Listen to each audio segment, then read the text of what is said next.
अस्सलामुअलैकुम दोस्तों। Pakistan super league 2026 के 11वें एडिशन में प्ले ऑफ की दौड़ जोरों शोर से जारी है। एक बड़ा मैच और ज़बरदस्त टाकरा मुल्तान सुल्तान और हैदराबाद किंग्समैन के दरमियान होने जा रहा है।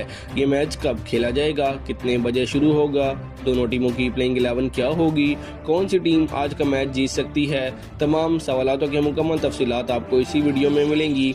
लेकिन वीडियो में आगे बढ़ने से कबल दोस्तों वीडियो को लाइक और चैनल को सब्सक्राइब जरूर कर दीजिएगा और कमेंट सेक्शन में ज़रूर बताइएगा जिस तरह हैदराबाद किंग्समैन ने अपनी कामयाबियों का सिलसिला जारी रखा हुआ है और अपना कमबैक किया है, क्या वो मुल्तान सुल्तान को शिकस्त देने में कामयाब होंगे या फिर नहीं।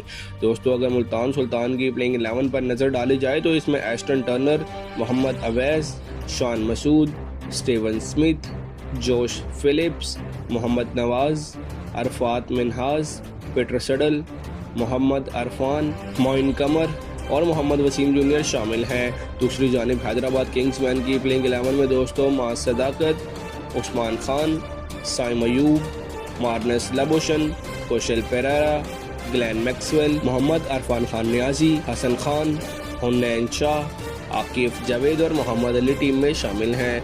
अगर जीत के इम्कानात की बात की जाए तो दोस्तों मुल्तान सुल्तान को फेवरेट माना जा रहा है, जबकि हैदराबाद किंग्समैन भी फेवरेट करार दी जा सकती है क्योंकि वो भी अपना फतुहात का सिलसिला जारी रखे हुए है। लेकिन परसेंटेज के हिसाब से मुल्तान 60% चांसेस हैं, जबकि हैदराबाद किंग्समैन के 40% चांसेस हैं मैच जीतने के। दोनों टीमों के दरमियान ये मुकाबला दोस्तों आज पाकिस्तानी वक्त के मुताबिक शाम 7 बजे शुरू होगा। आपके ख्याल में कौन सी टीम ये मैच जीतेगी, कॉमेंट सेक्शन में ज़रूर बताइएगा। मिलते हैं अगली वीडियो में, तब तक के लिए अल्लाह हाफिज़।